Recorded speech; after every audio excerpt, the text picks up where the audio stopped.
Baik pemirsa, kembali lagi di program Mimbar Akademik bersama saya Tri Intan dan juga Ibu Ima. Baik Bu, tadi kita sudah membahas tentang pendidikan karakter yang ditanamkan juga di perguruan tinggi, ranahnya ke mahasiswa ya Bu ya.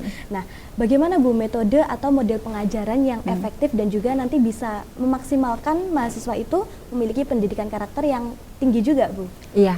Sebetulnya faktornya banyak ya, karena kalau melihat metode pembelajaran itu karena ini soft skill, maka sebenarnya tidak harus di dalam kelas. Jadi metode pembelajaran itu bisa di mana saja, laboratoriumnya bisa luas begitu. Nah, yang pertama adalah dosen harus memang memiliki standar etika. Jadi sesuai dengan kode etik dosen itu harus dilaksanakan semua, karena itu sebagai contoh teladan bagi si mahasiswa. Jadi kode etik harus dijalankan oleh Bapak Ibu dosen. Kemudian yang kedua, mahasiswa juga punya kode etik kan, dan itu juga di dalamnya sudah ada pendidikan karakter. Nah itu juga dijalankan. Nah selanjutnya interaksi ini harus interaksi yang harmonis. Jadi kalau misalkan salah satu pihak merasa tidak nyaman, maka ini sebaiknya segera di-clear apa bahasanya ya, segera dibicarakan gitu ya, segera dibicarakan mana yang mungkin khilaf, mana yang bisa lebih sabar. Nah ini bisa dibicarakan sehingga tidak kita bisa meminimalisir konflik yang muncul. Sebetulnya belajar dari 3 kata tadi itu juga merupakan apa ya, hal yang sederhana yang perlu kita lakukan di keseharian juga. Betul-betul miracle ya. Iya betul, itu memang harus ditancepin ke otak terus gitu ya, supaya nggak kelupaan setiap kita berinteraksi sama orang lain. Oke, terus Bu, akhir-akhir ini atau baru-baru ini pemerintah kan mencanangkan ada program yaitu Merdeka Belajar itu ya Bu ya. Nah, itu apakah ada kaitannya dengan penanaman pendidikan karakter Bu? Sebetulnya karena ini soft skill ya, akan semua akan terkena, semua akan terhubung, semua akan berdampak juga. Karena ini metode Merdeka Belajar adalah kita tidak hanya belajar di kampus aja, kita punya wahana untuk proses belajar itu di luar kampus, kita bisa bekerja sama dengan kampus yang lain, tapi tetap dalam seluruh proses interaksi pembelajaran akademik pasti dibutuhkan soft skill. Maka apapun nama programnya, tentunya pendidikan karakter ini pasti akan masuk. Nah termasuk apalagi ketika kita akan berinteraksi dengan dunia luar ya, kita mungkin akan ke perusahaan atau ke institusi yang lain, maka salah satu hal yang perlu dijaga oleh mahasiswa adalah saya sedang tidak di rumah saya nih gitu ya, saya lagi apa namanya mau ke rumah yang lain, berarti jaga nama baik, kemudian juga tata sopan santun ini menjadi perlu lebih diperkuat karena sedang bertamu di tempat yang lain. Iya, baik Bu. Selanjutnya sebagai mahasiswa atau anak muda nih Bu, kita kan tidak bisa lepas dari yang namanya sosial media Bu. Betul sekali. Nah, pencerminan dari nilai-nilai karakter itu sendiri apakah juga bisa tercermin nanti ketika kita bersosial media gitu Bu? Sangat gitu ya. Sangat ya Bu ya. Karena pemahaman kita terhadap sikap dan perilaku yang bijak tadi yang kita usahakan di dalam pendidikan karakter itu kan akan berimplikasi atau berdampak di seluruh lini kehidupan kita, termasuk dalam rangka kegiatan bermedsos. Jadi kalau orang-orang yang literasinya baik gitu ya, kemudian juga olah rasanya baik, olah hatinya baik, tentunya akan cerdas saat melakukan interaksi di dunia maya. Istilah bahasanya adalah cerdas bermedsos gitu ya. Jadi tidak akan ada kata-kata pembulian, kemudian juga tidak akan ada sesuatu yang mengganggu, tidak akan ada penipuan dan sebagainya. Nah semuanya ini adalah soft skill.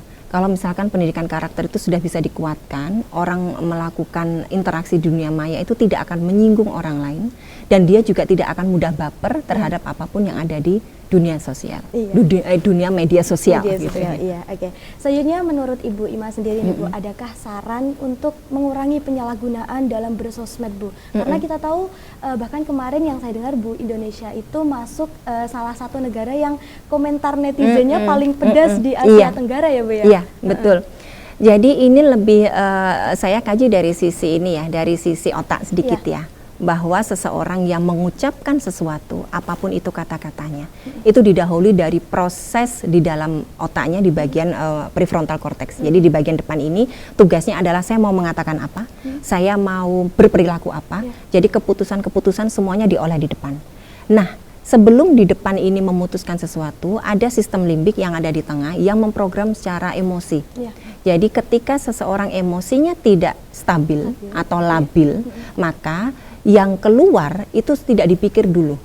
tidak dipikir panjang, apakah ini merugikan atau tidak. Nah, saya tidak tahu apa yang terjadi dengan bangsa ini gitu ya, terutama pengguna-pengguna medsos yang dengan mudahnya mengeluarkan kata-kata pedas dan sebagainya. Apakah sedang tidak stabil emosinya, sehingga kemudian kata-kata yang dikeluarkan itu tidak dipikir panjang. Ini nanti merugikan, ini menyakitkan, dan ini kemudian gayung bersambut, semakin konflik semakin panas. Jadi dari sisi regulasi emosi, dari sisi juga memutuskan harus bersikap dan berperilaku, ini menjadi salah satu hal yang perlu dikaji juga. Ada apa gitu ya, dengan dirimu ada apa gitu kan.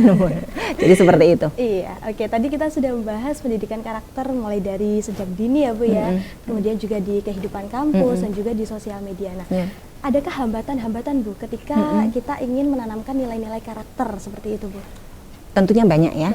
Hambatan ini bisa bersifat dari internal itu dari individu itu sendiri, atau dari eksternal, dari masyarakat. Kalau yang internal, kondisi psikologis seseorang itu berbeda-beda.